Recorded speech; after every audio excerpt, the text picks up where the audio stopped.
Welcome to the 158th episode of the So Video Games podcast, where we talk about any game at all, including new stuff, old stuff, and anything in between. If we are playing it, we will be talking about it. Today, probably not talking about it. Folks. We are recording on December 14th, and this is a little bit of a casual episode, a little bit of a catch-up episode. Carlos and I decided to put a pause on the regular content to just diverge. We haven't been doing a lot of banter lately, and we also were thinking that a lot of you might not have a lot of familiarity with Carlos prior to him joining the show. We kind of thought that maybe a lot of you might know him from being around on the internet, or maybe doing some of his game work or his videos. Maybe some of you knew him from Video Game Break before. But, I'm guessing there's probably at least a few of you who don't know who Carlos is, and I'm sure it was a little bit weird that we kind of just jumped in after Corey left, and away we went. So we're going to put a pause on that. We're going to pump the brakes a little bit, get to know who Carlos is, and just kind of just shoot the shit a little bit. We haven't been doing a lot of that lately, so we'll do that this episode. And we will also be dipping in a little bit just to talk about the recent Game Awards that were just on TV last night as of this recording. But before we get to any of that, let me introduce my co-host and the guy who I have no clever intro for this week, Carlos Rodella. Nice. Then you can't get it wrong, because it's it could be anything. We kind of are just doing this off the cuff, and I did not prep, so that's what we get. I will have something clever next time. I know, I like the clever thing, so yeah, let's look for it. I'm glad to be here, and I want to talk about the Game Awards because they were pretty fun. They are pretty fun. I only saw them peripherally. As I was on Twitter, I saw people reacting, and I was kind of following along, but I was in the middle of doing something, and I could not watch them. So I'm going to be relying mostly on you, because you did watch them, right, Carlos? Yeah, I kind of always go into this past game journalist mode of okay, if something's happening, take notes. It's a good habit. Yeah. So I took notes kind of in order. And I just thought I'd run down some of the things that I thought were cool or interesting, or big game announcements, or announcements in general. And we can run them by you and see what you think. That sounds perfect to me. So go ahead. Whatever notes you have, let's run through those. I think we also have a list of who the big winners were, et cetera, et cetera. Any thoughts, reactions? We'll just kind of do it, quick and dirty, and then we'll roll on to a different tone in the conversation. But let's start off with this. Okay, so positivity, and here we go. Cue the Game Awards. Dun, dun, dun, dun, dun. Welcome to the Game Awards. That's not what happened.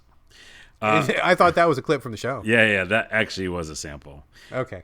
I actually loved the beginning because they did the thing, I think they did it last year and a couple years ago, they had their own orchestra there at the show, and they opened with Churches performing a song, and the lead singer, we don't do the homework, forgot her name, don't know her name.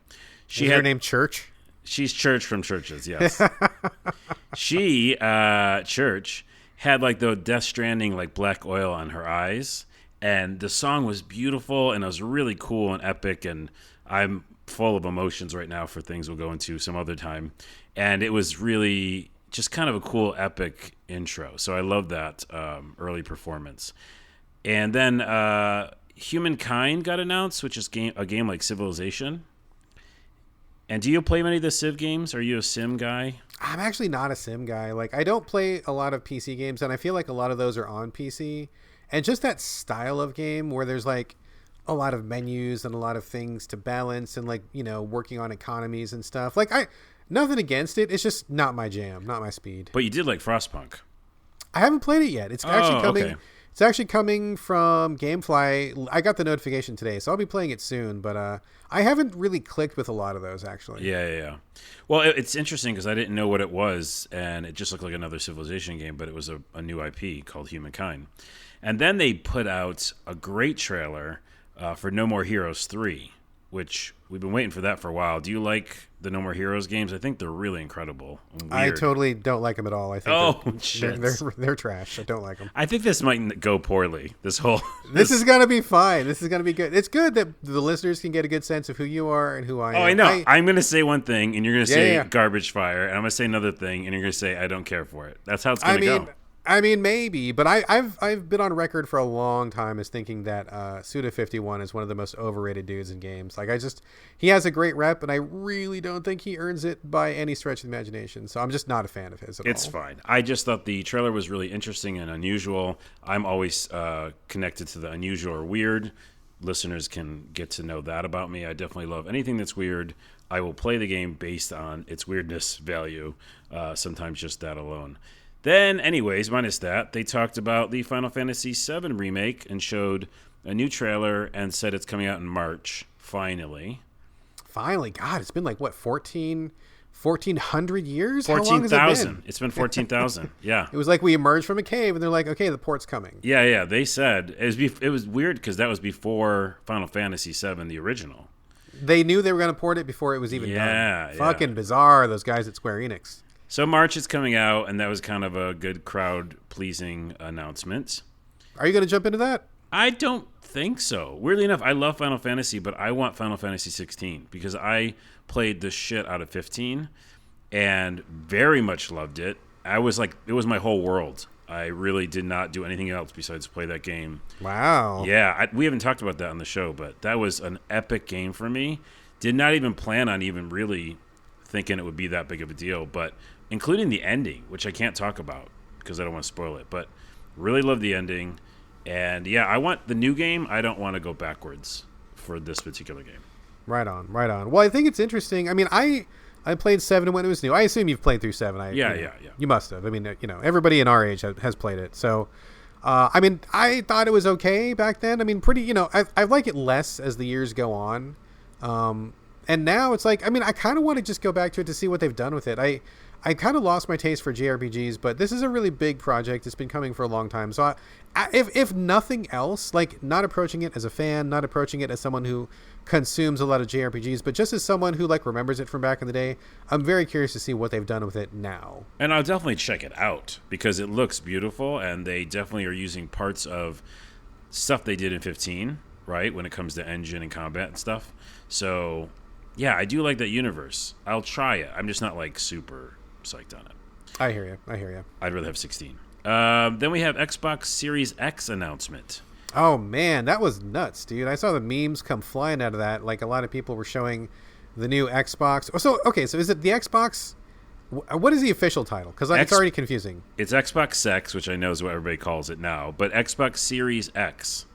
Okay, so that's okay. Got it. Series X looks like a little PC tower, doesn't it? Yeah, it looks just like a PC. It's like a mini PC, or like the what's the one?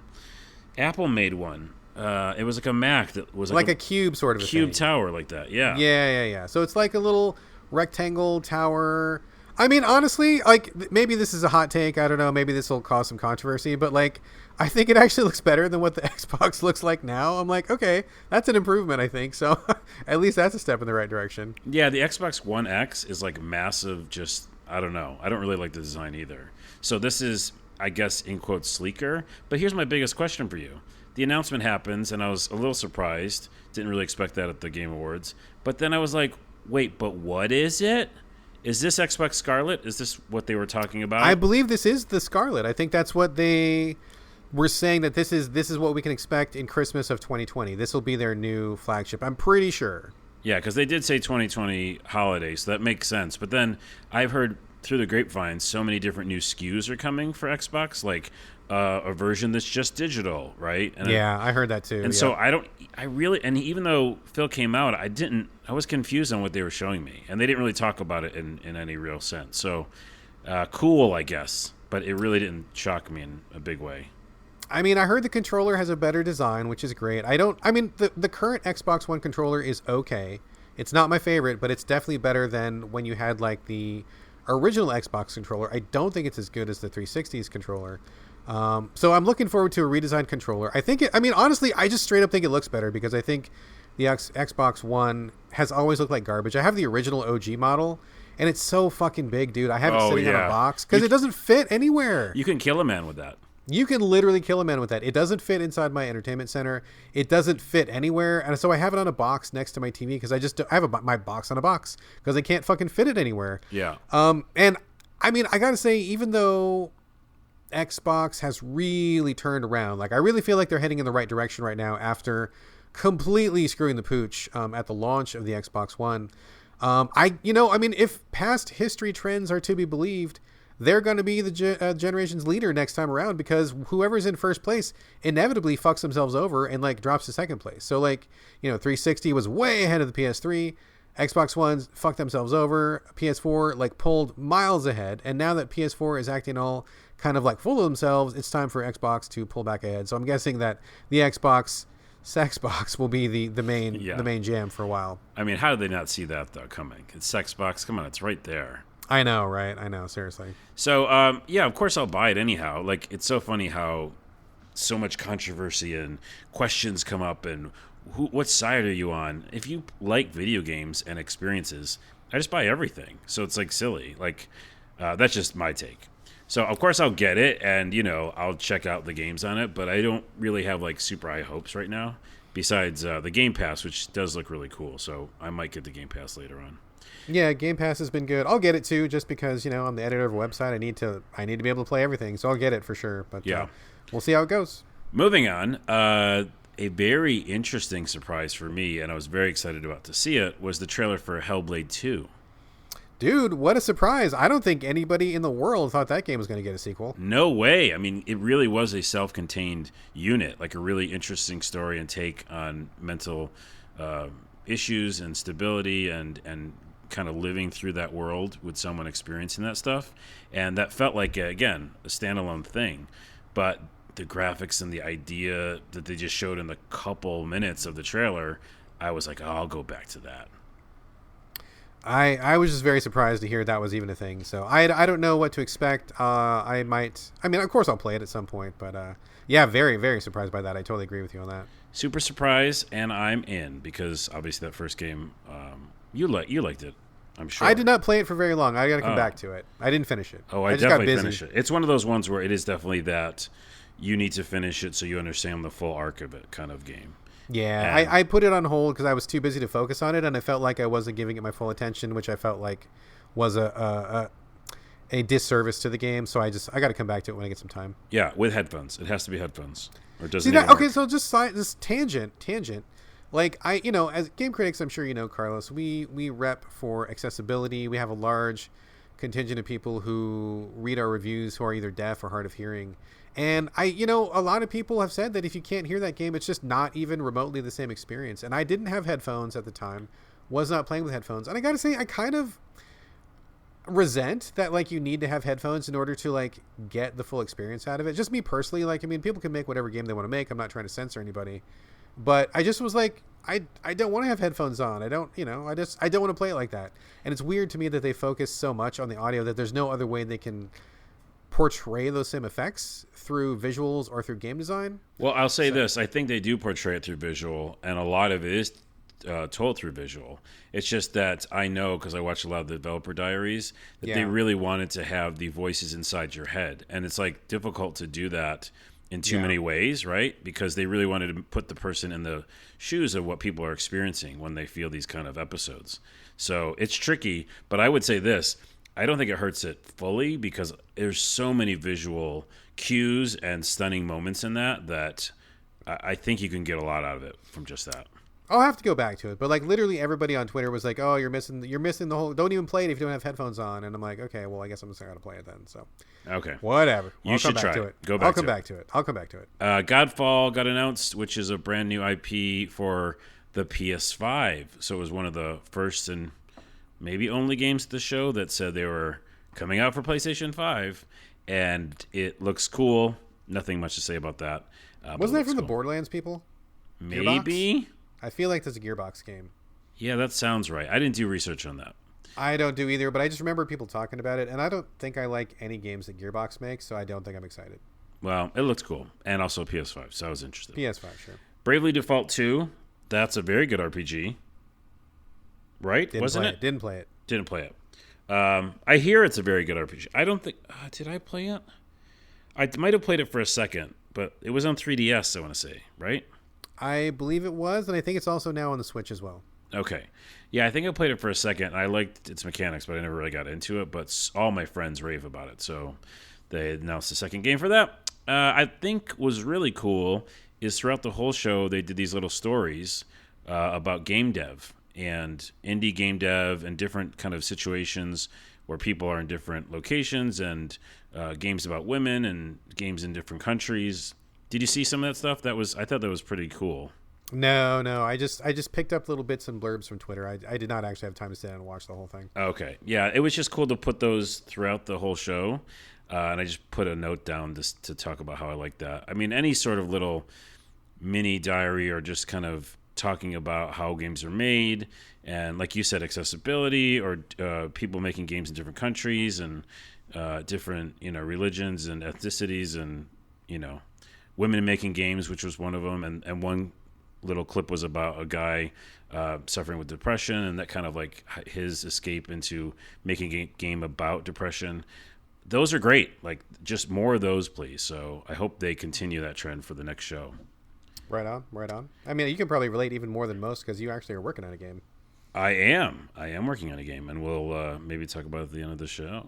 Got some updates. We'll all right. Control said they are going to do DLC, and it's available now. You can download it now. I was so pissed when I heard this, dude, because Control is great. I don't have time to play fucking DLC right now. I was like, no, I don't want to play this. I really want to, but I don't want to right now. So I was very disappointed we didn't get more warning because I would have liked to have worked it into my schedule. I absolutely can't. That's so funny. We're so opposite. I'm like, I want people to surprise me, and then I'll go download it and play it immediately. Like I live for those moments. Did you go play it? No, but because I deleted it from my PS4 to save me some room.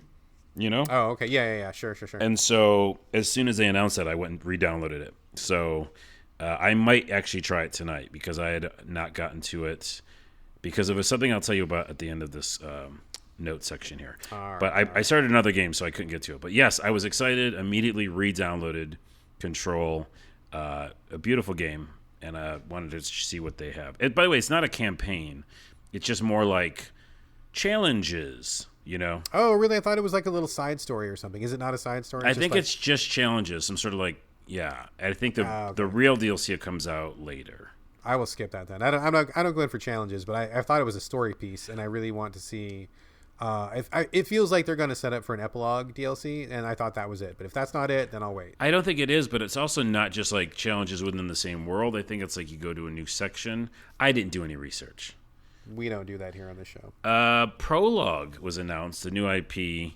It looked beautiful. It was nothing. It was just like the woods and it looking beautiful, looking at the woods. And then they were like, playprologue.com, sign up. And that was it.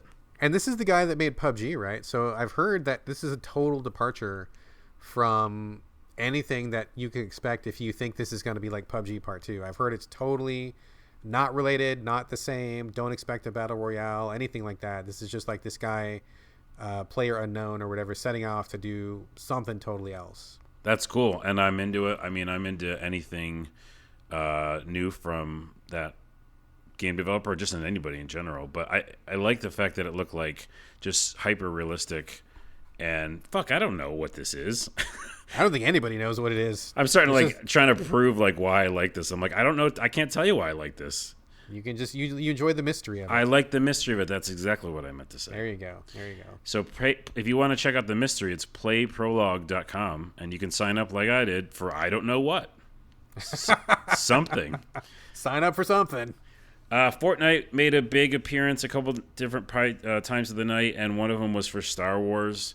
Don't care. That came out today as a recording. that was crazy. I did that event today. You do care. You're a Fortnite person. I mean, I'm a sort of a Fortnite. I mean, I play it. I'm not like living, eating, sleeping, breathing Fortnite, but I play it pretty often with a couple friends online. I play it with my son, and I like to kind of keep tabs on it. And today's Star Wars event was crazy. It was so slammed, and you logged into the game.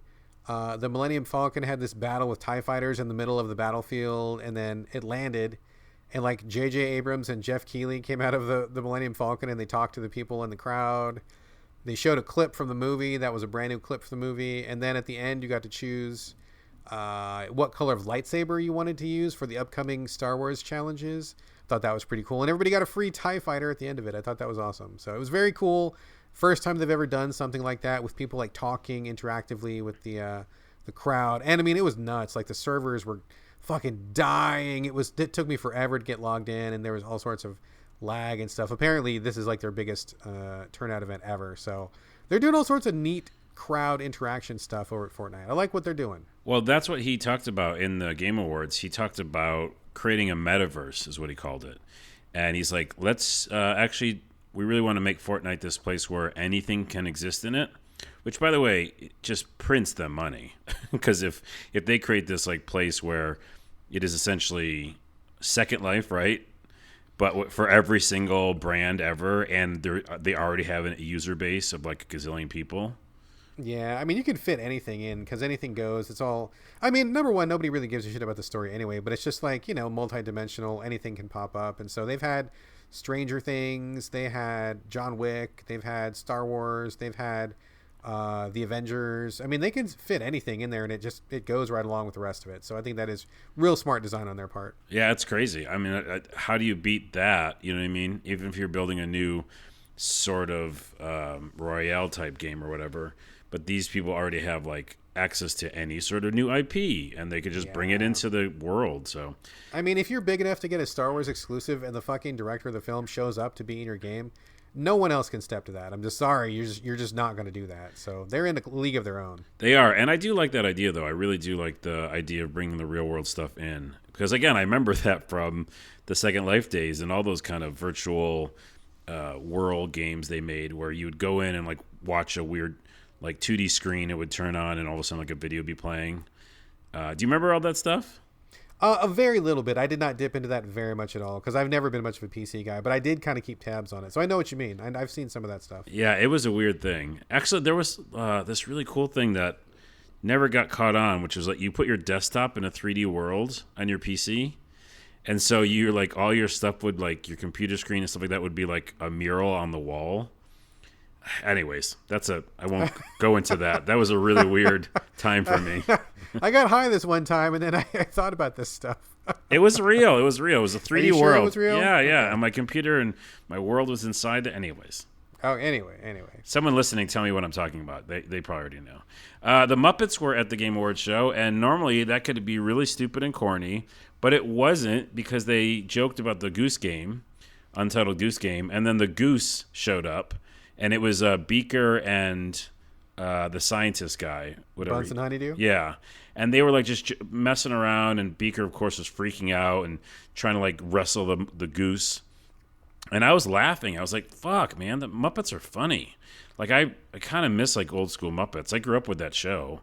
And same. Yeah. And so that was actually really fun. But the problem was that was so cool. But then they were introducing like Impact Game of the Year. And like Grease won, and like that's like totally a different type of like vibe. You know what I mean? Impact Game of the Year. What does that even mean? It was like the biggest splash. No, it was like kind of like the biggest emotional impact, or the biggest kind of oomph on you, the player. Like one of the games is that game where you just send letters to people.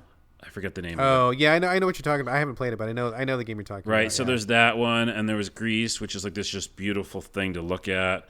And I think, was Concrete Genie in there? I'm not sure, but that has to do with like emotional stuff as well. So Okay, I gotcha. that kind, but it just didn't fit the vibe for Muppets and like the goose freaking out. That doesn't seem to even fit remotely. So I didn't like that they, mixed those together, but I love Muppets, so I don't mind them coming back to the show if they want to come back. The show talked a lot about Magic the Gathering Arena. I don't know what that is. I don't really care. I mean, I know what Magic is. I used to play a lot, but I don't play it online, and I haven't kept up with it. So, I mean, that's like its own thing. Some of the people I listen to on a different podcast talk about it pretty often, and they're really deep into it. So I guess if you've kept up with it, that's really exciting. But I fell out of Magic like a long time ago. So that's like a lifetime ago for me. Yeah, and I mean, I've played it before, but it's just, it's not something I'm into right now. So they showed a really interesting Double Dragon type game in VR. It's called Path of the Warrior, and I thought that was very inventive because, just doing some sort of like combo punches and playing a game like that where you're just going, in one direction fighting enemies like a Double Dragon game, but in VR. I hope they have a. I mean, I hope the game is more creative than that title. Path of the Warrior is like the most boring title you came up with. I also think it might just copied another game because I'm sure there was a game called Path of the Warrior. Is it a 1-to-1 mapping with your fist? Did it look like, or like what were you? So the first person, I'm assuming. Yeah, first person, and yeah, your fists are just like punching in the air, and it's like, but the characters are like more not 2D, but that kind of pixel art. And okay. Not even that pixel. I can't even remember fully, but they were kind of cartoony in their kind of style, and it was like combos and stuff, like punch, punch, punch, combo, like you would do in Double Dragon. Yeah, gotcha. I thought it was interesting. Cool. Ghost of Tsushima had a really cool trailer with an orchestra, and the orchestra came back, and it was very beautiful. Like real leaves were falling down from the stage there. That's gonna be a bitch to clean up. Yeah, nice. That's what you think of. Hey man, I was doing home improvement here in my house right before we got on this podcast, and I tell you, man, anytime I do anything here, my number one thing that I think about is how much of a mess is that going to be to clean up, because I hate cleaning stuff up, and man, if it's too much of a mess, the answer is no. So, dudes who had to clean up them leaves, I'm sorry. Well, we apologize for all the leaves guys who had to clean them up, but what a shame. That's terrible. We didn't have to do it, so we just got to watch it, and it was really cool to see. And I love the orchestra. I just want them to bring that back every year. I think it really can it just makes kind of the impact of something even greater. I was going to say impact. We've been talking about impact. Green Day, speaking of impact, Green Day played, and I was like, I don't care at all that Green Day's here, or they're playing, or they're somehow in a video game. By the way, I don't even know what they were announcing. I think they were just there. They just showed up and played a set for reasons? Yeah, for reasons. And also, I was like, wait, Green Day rock. As I start hearing the first song, which is, was it Welcome to Paradise or something? And yeah, I was like, fuck, they still rock. They're like our age, right? And which is old. Which is really old. Ancient. Really, really old. We are old as the hills. Is that how they don't know? Yeah, some people say that. Well, we are old. Old in order to say that saying. It's an old saying. So Green Day is also as old as the hills, and they rocked. So that's all. I just wrote down Green Day rocked on my notes because by extension, we also rock. Ooh, we do rock, and we're rocking right now. There we go. Rocking into the next thing, which was Grimes, one of my favorite artists ever. Do you know that? I love Grimes. Yeah, I've been following her since she was just doing those little pedals on the ground in live performances, just making weird sounds, and I was like, I'm already into that. So give me more, and then I just followed her whole career. And I mean, here's a little secret fact about me for the listeners. Whenever I do paperwork, whenever I do accounting at home, whenever I balance my checkbook virtually, because I don't actually have a checkbook, but when you get online to see how much money you got, I always have Grimes on. I always listen to Grimes when I do that. Something about doing the math and doing really boring ass paperwork seems to call out Grimes to me. Yeah. Okay. Yeah, she's super inspiring to me, and Genesis and Oblivion, those are the ones that kind of got me into her. And then but is she not hanging out with fucking what's his name, that fucking asshole dipshit? Yeah, she dates Elon Musk, so who cares? Fuck. Who cares? Man. 1 degree less cool. It doesn't change the music at all. Anyways, she did a performance, but it really wasn't a performance. It was more just she was doing an ad with Cyberpunk because she's in the game. Right. So it was a kind of interesting setup where she was connecting herself to computers and things like that. But it wasn't a true Grimes performance, musically, I don't think. But she did release her new song by doing that, which is called, I can't pronounce it, 4 a.m.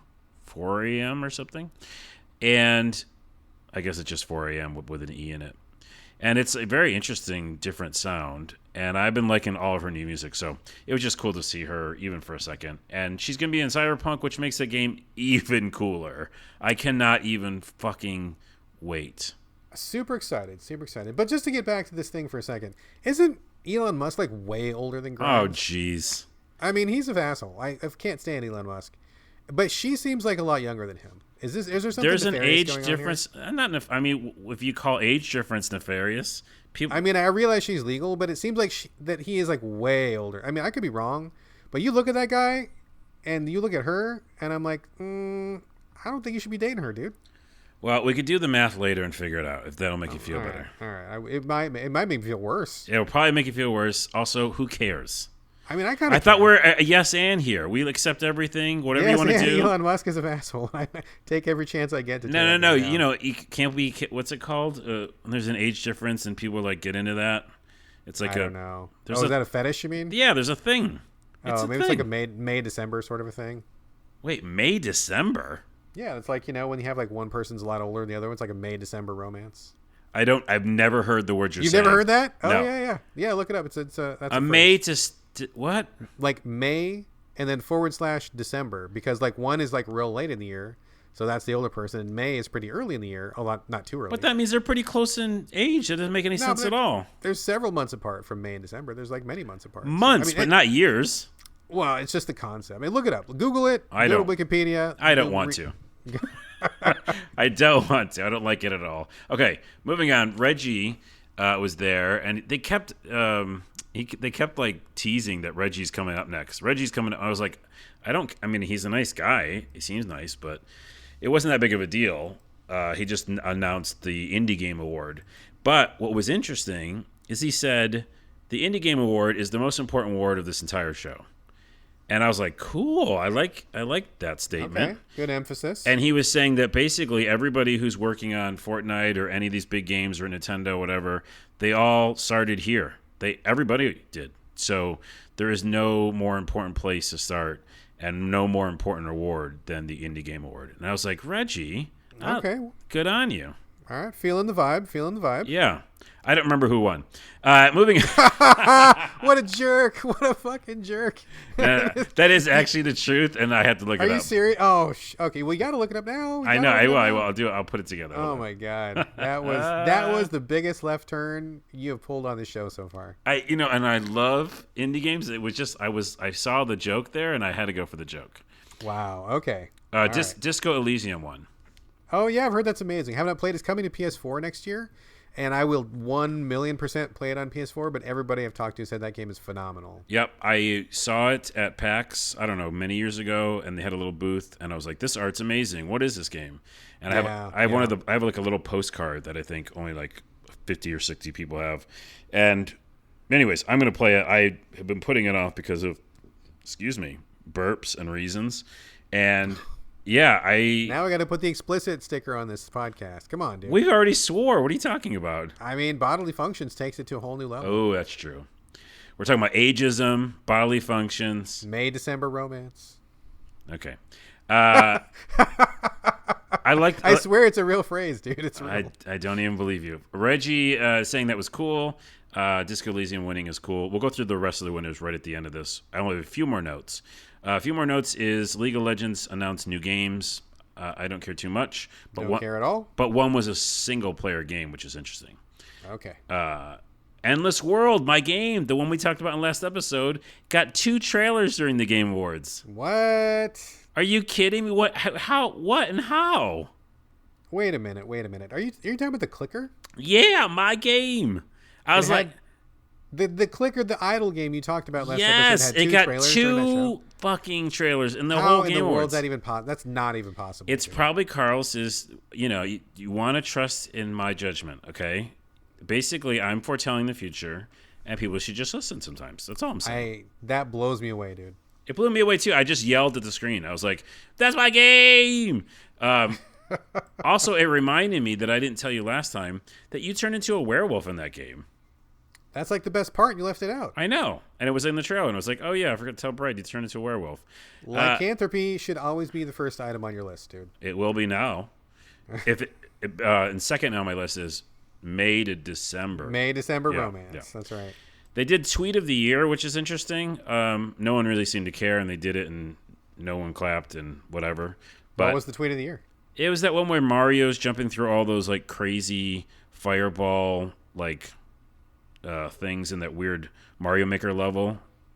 I forgot what he said in it. You lost me. This is similar. It's similar to the Independent Game Award. And who was the winner? I don't know. I don't remember. Yeah. Oh, this is the worst. Then it ended the worst way. Now I love the whole show. There are many potential worse. You're going to have to narrow it down a little bit. I'm going to tell you. I hands down love this show. I'm only positive about it. I want it to happen every year. I'm very happy. It always gets me excited. and I'll talk about some demos they released, which was really cool. And I think part of this process of the Game Awards will be more interactive as we go on. But this was the worst way to end it, because they just announced, they brought out two in quote stars, which was Michelle Rodriguez and Vin Diesel from the Fast and Furious movies. Sure. And they announced a Fast and Furious game that looked not good. Like it looked like PlayStation 3 graphics. Like, oh man, it was really weird. Like I was like, what are they doing? Why are they showing this? And then Vin Diesel was like, like supposed to be the ending, like that he was there and everything. Yeah. And I could care no less possible to care. What is that? Does that mean you liked it or you didn't like it? I don't know what I just said. I don't know what you said either. I was just so upset that the regular words didn't come out. That Vin Diesel just really disturbed you, huh? I couldn't care less is what I meant to say. Okay, gotcha. I could no care of the less of no cares. No, not okay. So not a Vin Diesel fan. Well, and also the game looked rubbish, really and bad. also, yeah, why do you end on that? They had talked about Ghost of Tsushima. Like, you could talk about anything else they already did in the show. So weird ending. I will say this though, to kind of finalize, they talked about demos being released for a bunch of games on Steam as part of the show, and I thought that was really cool. So I went and actually played a few of them, and I can tell you about them. But I like that idea of like the show being interactive, where yeah, this is available now, so go play it, or because we're in this kind of like window of almost like you think about E3, like during E3 a bunch of events happen because it's the week of E3. And so it's like the Game Awards moment's happening. So we're going to give you these demos to try out, or this game is free, or this game is cheap or something. So did they release anything on consoles, or was it just Steam only? It was just Steam only, which is yeah, right. So I wouldn't mind that being both next year. That'd be cool if it was both next year. Yeah. Okay. All right. Well, that's cool. Well, okay. I mean, how many demos did you play? I can give you like one line things, but I played like 3. Okay, give us the one line thing. The one line thing is Skatebird. You play as a little bird on a skateboard like Tony Hawk. What else do you need to know? Not much, but there's a lot of bugs in it, and I found all of them. And it's hilarious, and it's broken, but it's going to be really funny. Is it supposed to be buggy? Is this like Goat Simulator or whatever, or is it not supposed to be It's buggy? not supposed to be the buggy the way I did, but it is going to be a little bit hokey because you are like flapping your wings like as you come down from like a kickflip or something. It's ridiculous, but such an interesting idea. I'm into it. It looks really cute. I mean, a little bird on a skateboard. Who wouldn't be into it? Who wouldn't? Terrible people. Elon Musk probably doesn't like it. Oh, jeez. Fuck that guy. November to December romance. I don't know what it's May, December. Eastward I've been waiting for a while. I've been actually following this game, and the demo was very cool and pretty long, and it's got this, it's a top-down kind of Earthbound-y walking around. This is the one from the guys that put out Stardew Valley, right? Or it's one of those same people? Chucklefish published it again. Yeah. So they publish it, but they're working with a lot of like great developers. I really enjoy it. You play as 2 characters. They both can do attacks and fight monsters, and go through puzzles and stuff. And you can actually switch between the 2. So one can be way over on the other side of the screen and do like puzzles, and you switch back to the other character. But it's just really what's so fascinating is the look of it. It's almost got a VHS look to it. I don't know what that means, but it kind of does. And the art style is just really cool. Go check out Eastward. The demo, I think, is still available by the time you hear this, and I cannot wait for that game. Yeah, it looks pretty good. I've had my eye on that for a while, but it kind of disappeared off the radar, so I'm glad to see it come back. Yeah. And then the other one, I forgot what the name was. Oh, no, I didn't write it down. Oh, no. There's a game where it's something knife, and you play with like a 2D character running through this really spooky kind of world, and it's about picking up items, fighting monsters with your different like weapons. You only have like 5 slots. Oh, man. That sounds like every game, Oh, dude. okay. Never mind then. The art style was really cool. The art style was cool, though. I really remember liking the art style. I think it's called Eat Knife or Knife something. Eat Knife? Man, okay, that can't be right. That can't be right. I want to Google Eat Knife now and see what happens. Put Safe Search on. Who does safe? I don't even do safe search, dude. I mean, for that, you might want to. Eating Knife. There are 2 basic methods for Well, there are two basic methods for eating with a knife. Number one, don't stab yourself in the mouth. The American involves having your fork in your left and your knife in your right when cutting your food. What? The American version? What's the other version? The un-American version? I guess so, and they don't tell you. Oh, they just leave you hanging like that. That's not cool. Oh, it's different in England and Europe, I guess. They switch the hands? Switch the hands, maybe. Yeah, I don't know. Okay. Anyway. We are way off topic. Anywho, there's another game that's cool, and it's a knife in it, and I'll put it in the show notes or something. And there's items and monsters, and we'll figure out what it is. Yeah. But anyway, some right. of the other demos are great, so check them all out. They're on Steam. I think they're still available by the time of this recording, and I want more of that from the Game Awards. But in general, I had a great time with it. Right on, right on. Well, I'm glad it exists. I will probably go back and watch it tomorrow. I think I probably will have enough time to watch it tomorrow. I meant to get to it tonight, but just life reasons, things happen. Yep. But I think we dove into it. I think that was a pretty good summation. Thank you so much for all of your careful note taking, Carlos. Hey, you're welcome. Absolutely. In the few minutes that we have left, we're a little bit over time right now. I know we plan to do this as a short episode, but we've got a few minutes left. Let's just put pause on the game stuff and let's sit down with the man, the legend, the Carlos Rodella. Now, dude, I know you. We've known each other for a long time. I don't remember how we originally. Do you remember how we met for very first time? Twitter maybe. Possibly Twitter. Probably. Oh, you know what? I remember. Okay, so yeah, I think we were on Twitter. You were you were trying to get me to come on your podcast like way back in the day. And you were like going to be at PAX, and you're like, you should come meet me at PAX. And I'm like, oh, this guy's crazy. He might be a psycho. He's going to kill me in a back alley or something. Nice. But you're like, come to my booth. We're going to have tacos. And I'm like, oh, man. tacos. That was Big Fish. Yeah. You were still at Big Fish at that time, Big Fish Games. And so I phoned a friend. I had witnesses in the crowd. I went to go meet you, make sure no one would abduct me. And you turned out to be an okay guy. And we had tacos, and it was all good. So I think that was how it was, just like a Twitter meetup. But we've known each other for a while, and we did end up doing a bunch of podcasts. Like we said earlier, you ran the Video Game Break show, which was a great show, and I guested on that show many, many times.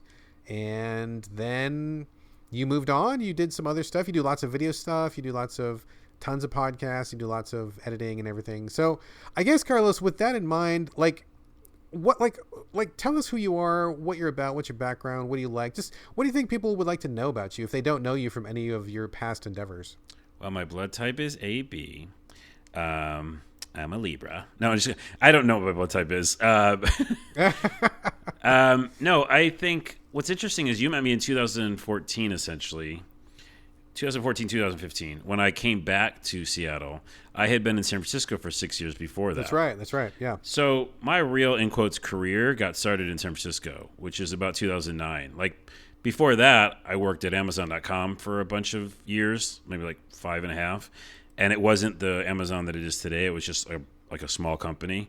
And that was a beginning of my foray into, like, companies and working in, bigger places.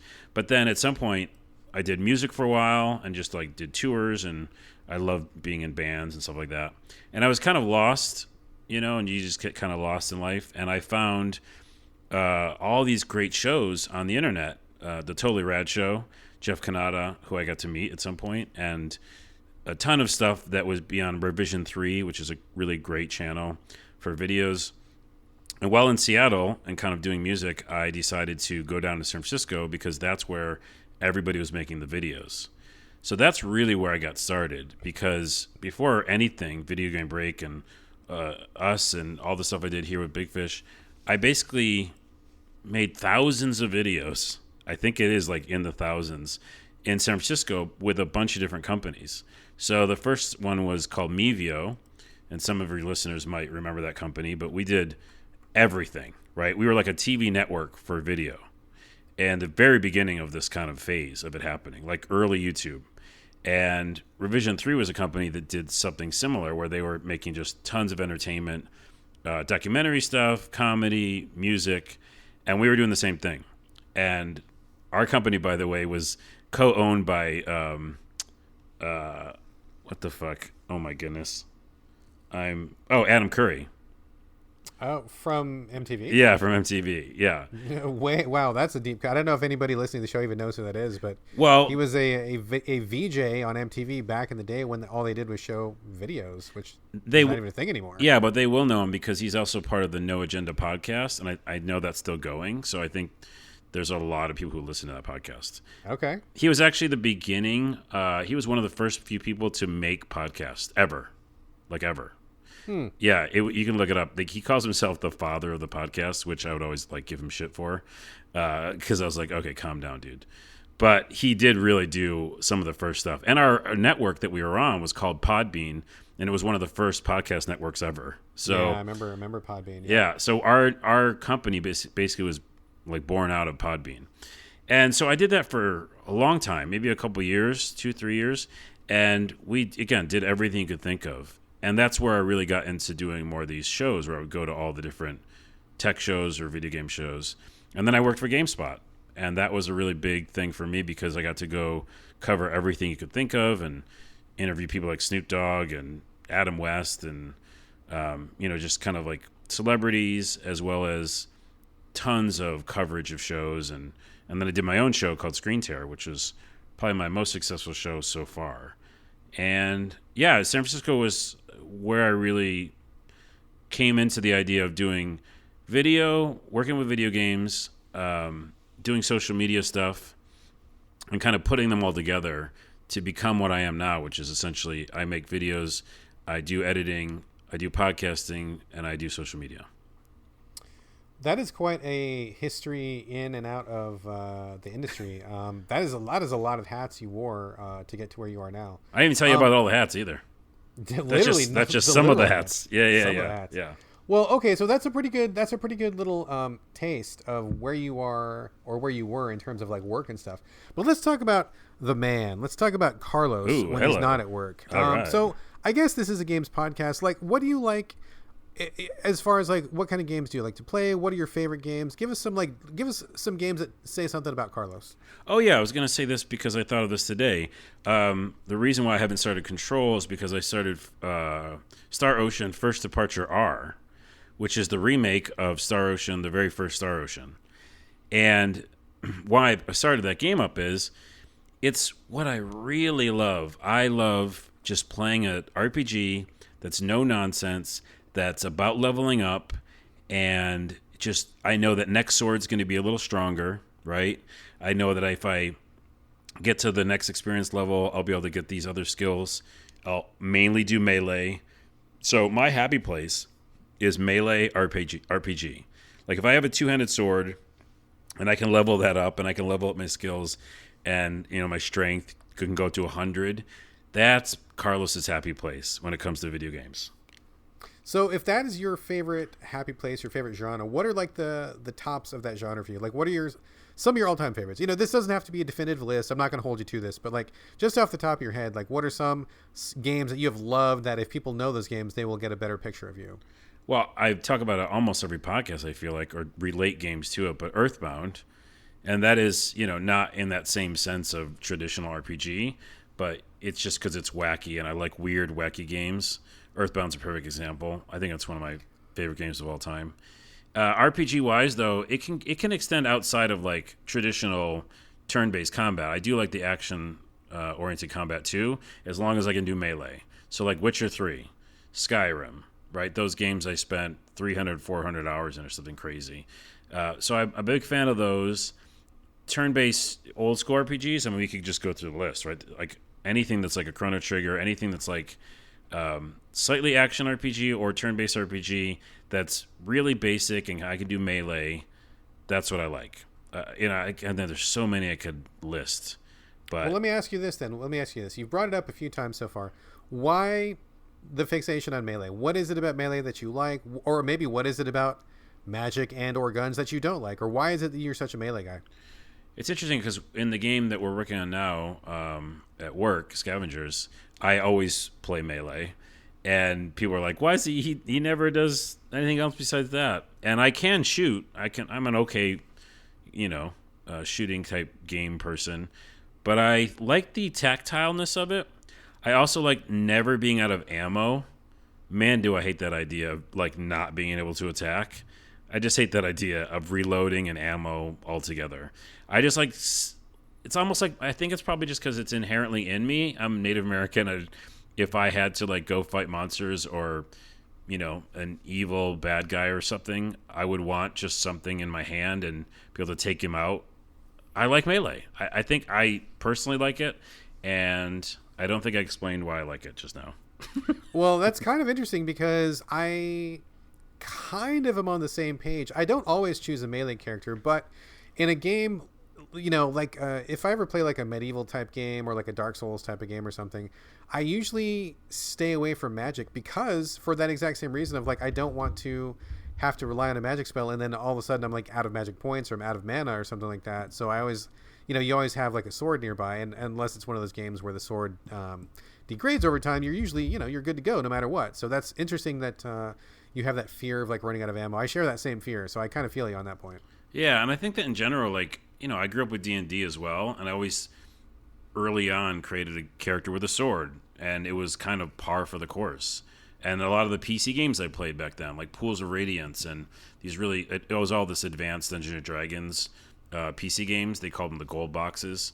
And they were like really formative for me. And I always picked melee character back then. So it's just something that relates to. I like the ease of use, and I like the kind of just, I know what this is. Like if I attack you with this thing and it does this much damage, it's probably going to work. And I'll be able to roll out of the way and maneuver. I'm not like beholden to my magic power points or whatever each game has. Right. I'm not beholden to the ammo or if the shot hit the person. I'm like, no, I'm just going to go up to you and hit you in the head with this thing, and I'll feel confident that way. So I think throughout all time I've been playing games like that. Excellent. Well, dude, we are almost out of time. We have to wrap it up a little bit early for this, but I do want to ask you one more question before we go. One more thing that I think will help the listeners get a little bit better picture of who Carlos Rodella is. So bear with me on this one. It's a little bit weird. But let's say that tomorrow, aliens descend on the planet Earth from out of the blue. Who knows where they're from? Don't know what their background is, but they come down to Earth in their ship, and they say, Carlos, we have selected you. We're going to ask you a question. Out of wheat, rice, or corn, you can choose one of these, and the other two is going to be permanently vanished from the Earth. Which one do you choose, and why?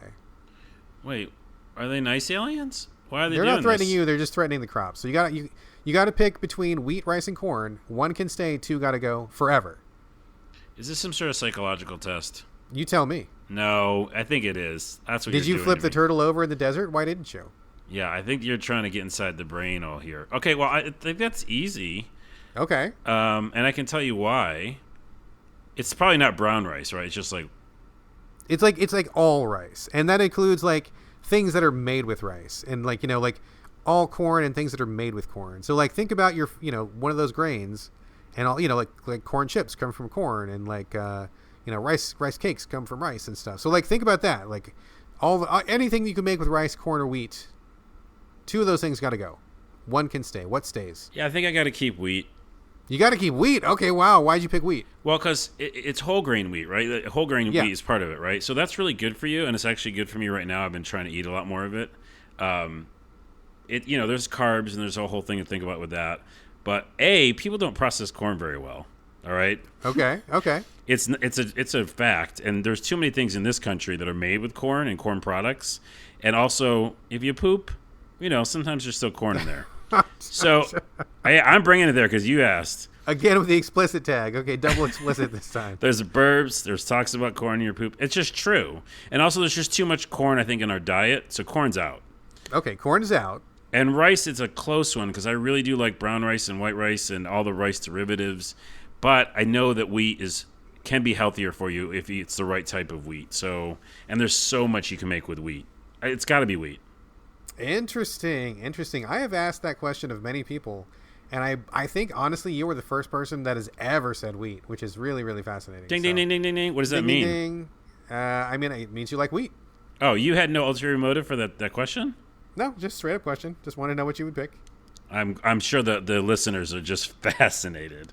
Well, if you write down the word wheat and then put some ink on it and then fold that piece of paper in half, it does make the shape of something that you were thinking when you answered that question. Okay. So, and that is an absolute lie. But thank you for that. Absolutely a lie, yes. All right, man. Well, I guess this is going to do it for this episode of So Video Games. Thank you all for joining us for this weird, unscripted, impromptu, off-the-cuff show. I don't think they know me any better. I think they know you a little bit better. I'm listening back to all that. I'm like, I don't know what I even said. I think it's going to be good. It's going to be good. Anyway, we will get many, many more chances to get to know who Carlos Rodell is, but I thought that would be a good little detour to talk to you for a minute. And, we did talk a lot about the Game Awards, which I think was very interesting and timely.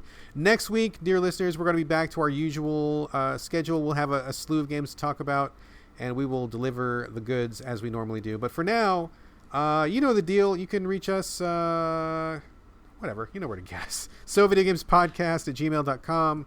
Leave us a comment at Game Critics once the show goes up there. Tweet us at SoVideoGames. Carlos, where can people reach you? Oh, the Game Jolt, because I was going to say this. I teased it earlier. Game Jolt, JOLT.com/@Onawa, ONAWA. So that's GameJolt.com/@Onawa.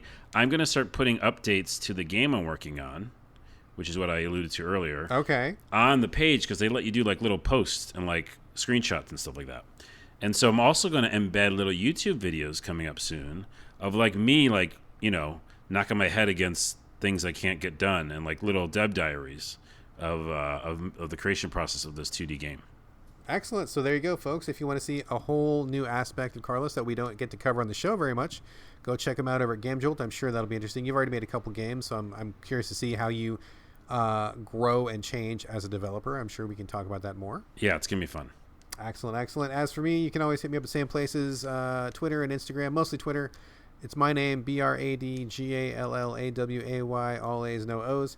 And that's going to do it for us. Thanks again for this weird, off-the-cuff, non-standard show. We will be back next week with a regular show. But in the meantime, this is bye from Brad.